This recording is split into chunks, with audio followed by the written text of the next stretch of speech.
They called her Sweetheart and told her to wait by the treadmill. They laughed when she tried to correct the form of a muscle-bound sergeant, and they openly smirked when the front desk clerk asked her to leave because she didn't have the right all-access pass. The woman, clad in simple gray sweatpants and a loose-fitting tank top, didn't argue. She just nodded, gathered her single water bottle, and walked out of the high-end Virginia Beach gym without a word. Her name was Sarah Jenkins, and she was used to being invisible. At 42, Sarah possessed the kind of quiet, unassuming presence that made people glance past her in a grocery store line. Her physique, while fit, wasn't the bulging, veined spectacle of the bodybuilders who grunted and groaned under the harsh fluorescent lights of the commercial gym.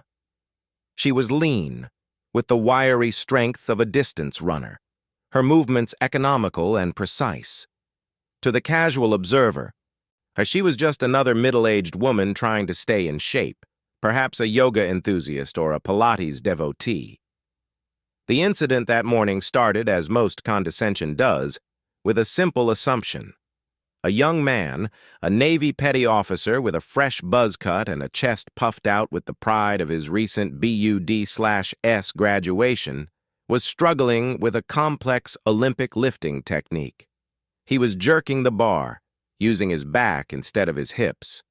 And his form was a textbook example of how to earn a spinal injury. Sarah, who had been quietly doing mobility work in the corner, noticed the dangerous arch in his spine and walked over. "Excuse me," she said, her voice calm and even. "You might want to engage your lats more and drive through your heels. You're going to put your lower back at risk." The petty officer, whose name was Adams, paused, the barbell clanking back onto the platform. He looked her up and down, a deliberate scan that was meant to be dismissive. A few of his buddies, also in Navy PT gear, had stopped their own workouts to watch.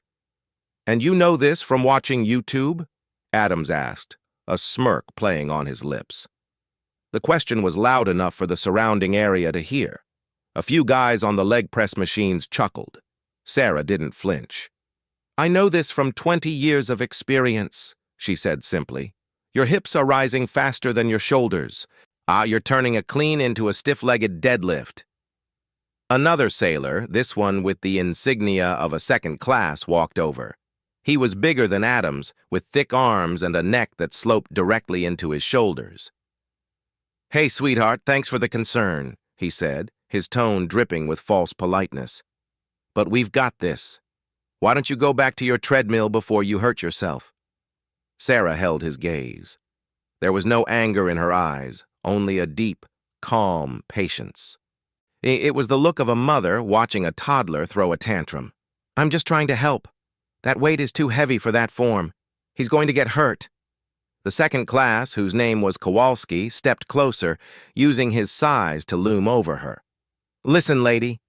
I don't know what gym you usually go to, but here, we don't need advice from civilians, especially ones who look like they've never touched a barbell in their life. Go do your aerobics class." The word aerobics was said with such contempt that it stung the air. Sarah simply nodded. She had seen this before. She had seen it 100 times in 100 different gyms across the country. The ego of the amateur athlete was a fragile thing, easily threatened by a quiet word of wisdom from an unexpected source. As she turned to walk away, the gym manager, a frazzled man in a polo shirt, hurried over. He had seen the confrontation and, fearing a complaint from the military clientele that made up the bulk of his premium membership, decided to act.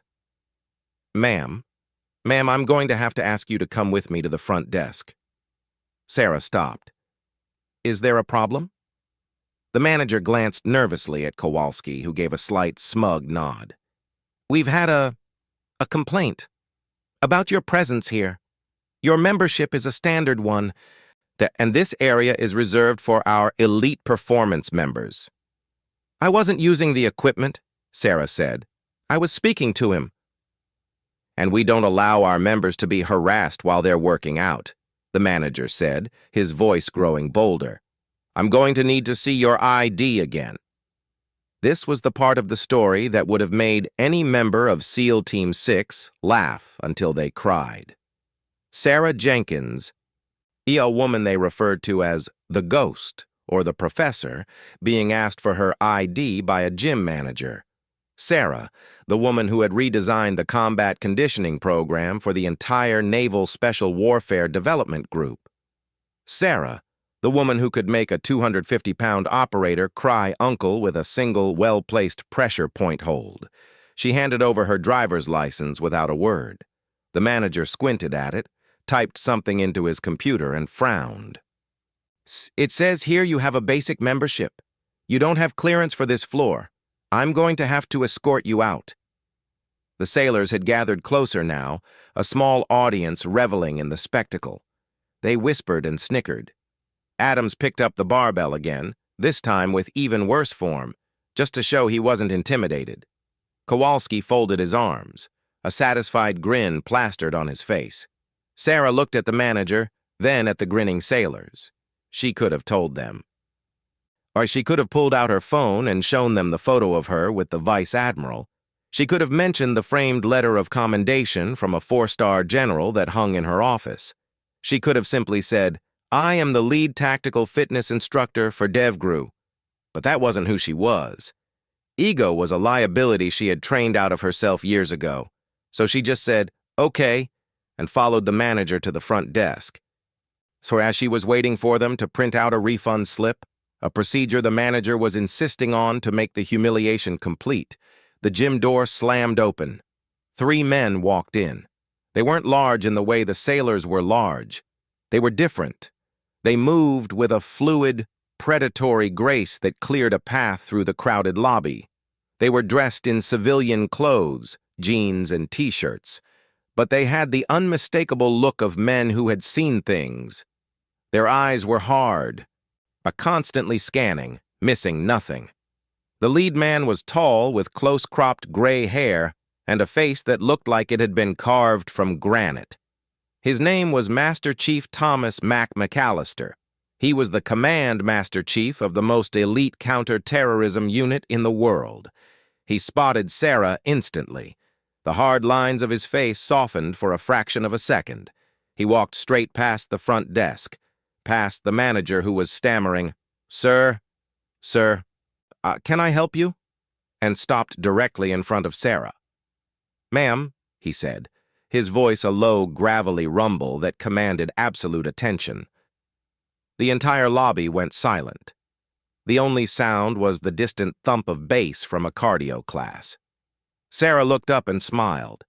It was a genuine, warm smile that seemed out of place on the face of the woman who had just been escorted out. "Mac," she said, "good to see you." The manager finally found his voice. "Sir, I'm in the middle of something here. If you're not a member—" Mac didn't even look at him.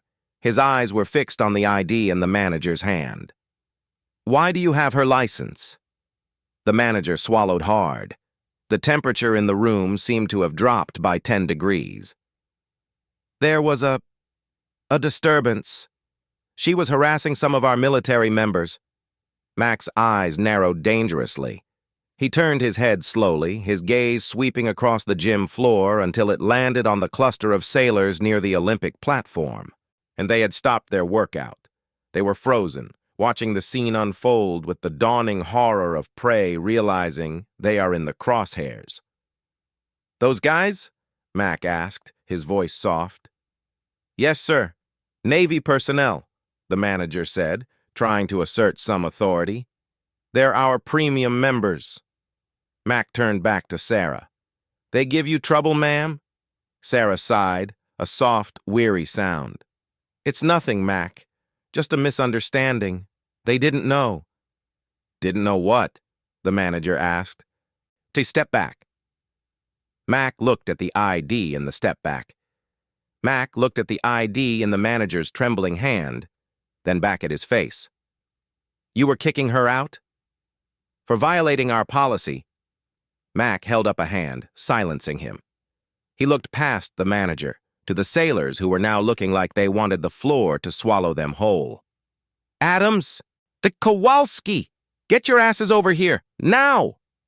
The command was like a gunshot. The two sailors, who had been so smug just minutes ago, practically tripped over themselves to get to the front desk. They snapped to attention in front of Mac, their faces pale. "Master Chief," they said in unison. Mac didn't acknowledge their greeting. He pointed a thumb at Sarah. "Do you know who this is?" Kowalski, the bigger one, risked a glance at Sarah. She stood there looking utterly calm, at her hands clasped in front of her. "No, Master Chief." "A civilian?" "A civilian," Mac repeated, the word dripping with disbelief. He looked at Adams. "You're a new guy. Just graduated, right? Think you're hot shit?" Adams swallowed. "No, Master Chief." Mac leaned in close. "That civilian you were laughing at? That sweetheart you told to go do aerobics?" His voice dropped to a deadly whisper that somehow carried through the entire silent lobby. "Oh, that woman is the reason you're still alive to be a SEAL. She designed the fucking program that got you through BUD/S.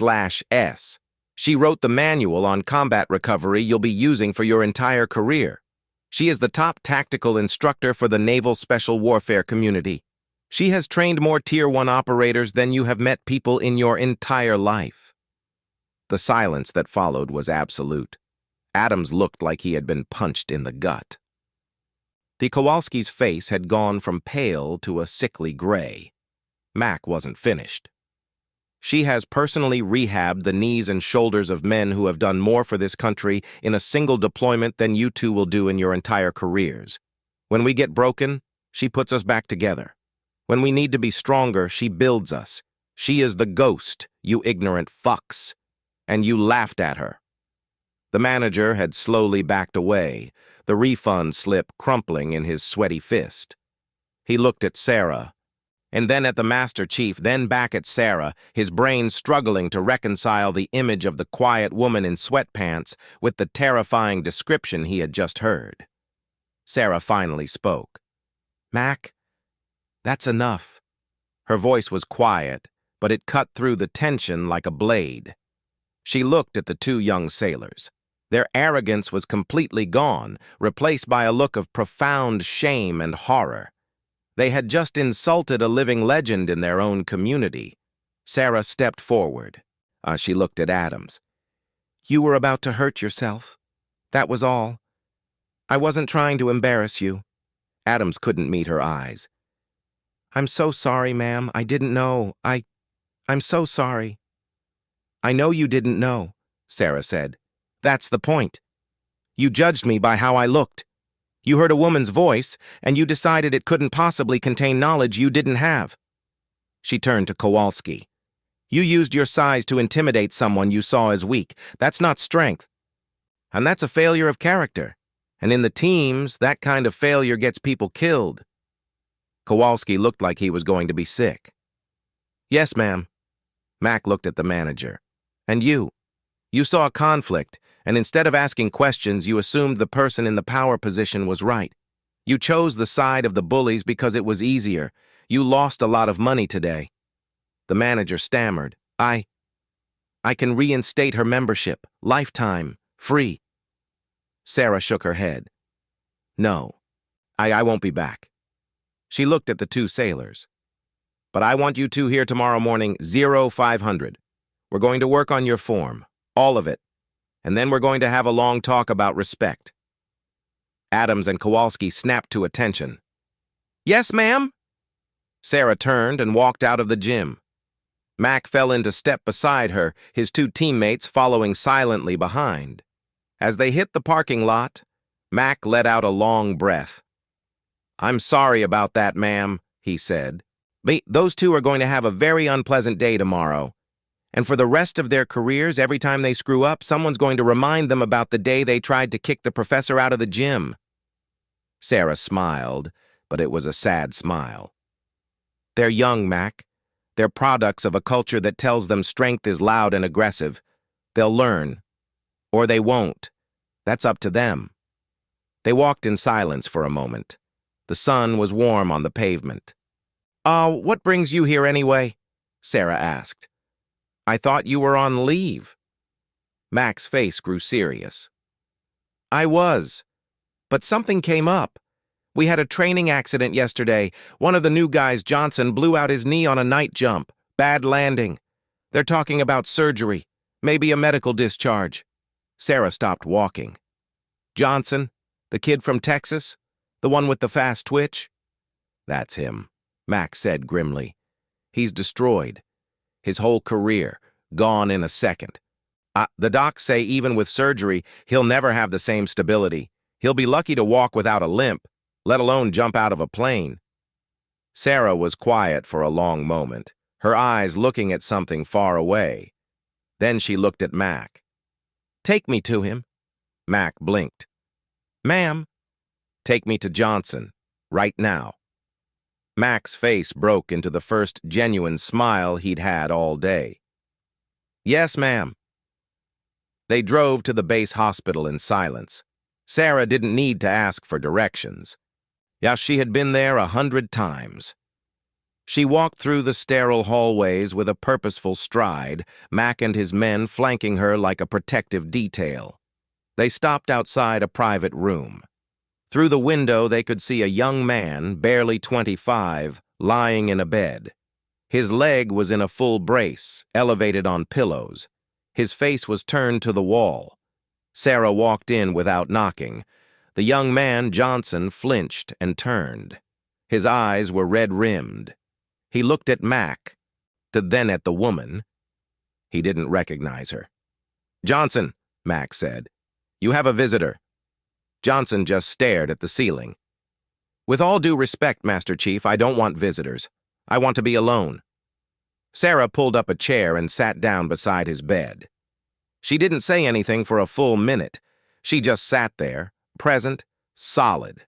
Finally, she spoke. Your name is Johnson. You're from a small town outside Austin. You were a state champion wrestler in high school. You joined the Navy to prove something to your old man, who said you'd never make it. You finished top of your class in BUD/S. You have a girlfriend named Maria, who you're going to marry next summer. Johnson stared at her, stunned. How do you know all that? I know because I read every file, Sarah said. Every man who goes through the program, I know their names. I know their weaknesses. I know their strengths. And I know you, Johnson. You're a fighter. Johnson let out a bitter laugh, gesturing at his leg. Not anymore. The docs say it's over. My knee is shredded. Ligaments, cartilage, the works. I'm done. Sarah leaned forward. The docs are wrong. Johnson blinked. What? They're not wrong about the injury, Sarah clarified. It's bad. But they're wrong about the outcome. They're wrong about what's possible. They see a standard knee injury, and they think a standard recovery. But you're not a standard patient. You're a SEAL, and I'm not a standard trainer. Mac, standing in the doorway, spoke up. Johnson, this is Sarah Jenkins. She's the top instructor for the entire community. If anyone can fix you, it's her. Johnson looked at Sarah, a flicker of hope warring with the despair in his eyes. But the doctors said, I don't care what the doctors said, Sarah interrupted, her voice firm but kind. Doctors are experts in pathology. They know how bodies break. I'm an expert in performance. Oh, I know how bodies work. I've taken men with worse injuries than yours and turned them into stronger operators than they were before. I've rebuilt shoulders that were nothing but scar tissue. I've fixed backs that were written off as permanently disabled. I've done it 100 times, and I can do it for you. A single tear escaped Johnson's eye and traced a path down his cheek. It wasn't a tear of sadness. It was a tear of relief, of hope. You mean it, he whispered. You're not just saying that? Sarah reached out and put a hand on his good leg. I don't say things I don't mean, Johnson. It's a waste of energy. But I'm going to be straight with you. It's going to be the hardest thing you've ever done. Harder than BUD/S. Harder than Hell Week. Because this isn't just about pushing through pain. This is about rebuilding yourself from the inside out, one tiny cell at a time. There will be days you want to quit. There will be days you cry. And there will be days you hate me, but if you stick with me, if you do exactly what I say when I say it, for as long as it takes, I promise you, you will not only walk again, you will jump again. You will run again. You will be a better operator than you were before. Johnson looked at her, seeing her for the first time, not as a woman, not as a civilian, but as the lifeline he desperately needed. He saw the quiet strength in her eyes, the absolute certainty in her posture, and this was not a person who made empty promises. He nodded, a single, firm nod. Okay, I'm in, whatever it takes. Sarah smiled. It was the same warm smile she had given Mac in the gym lobby, but now it held something else.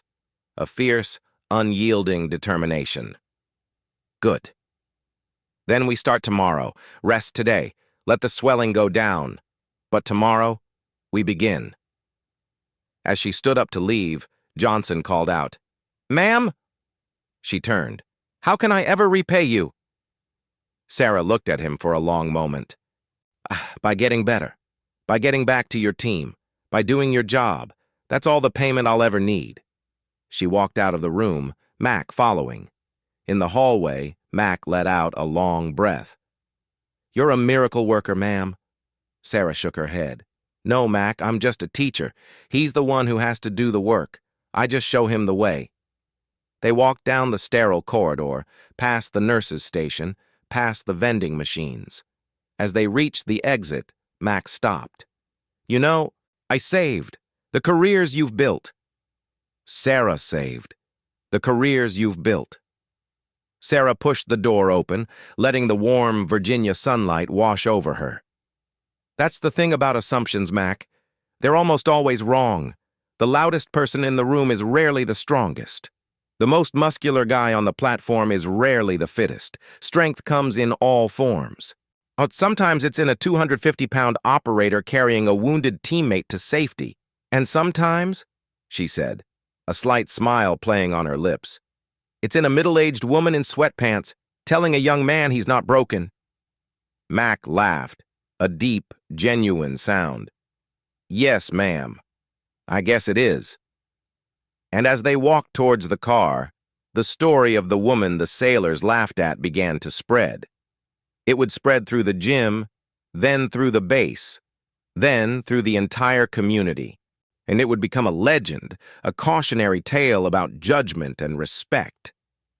And at the center of it all was Sarah Jenkins, the ghost, the professor, the woman who had been underestimated her entire life, and who had used that underestimation as the very foundation of her quiet, unshakable power. She didn't need their applause or their recognition. She had something far more valuable, the knowledge that in the shadows, away from the lights and the noise, she was shaping the men who shaped the world. Yes, and that was more than enough.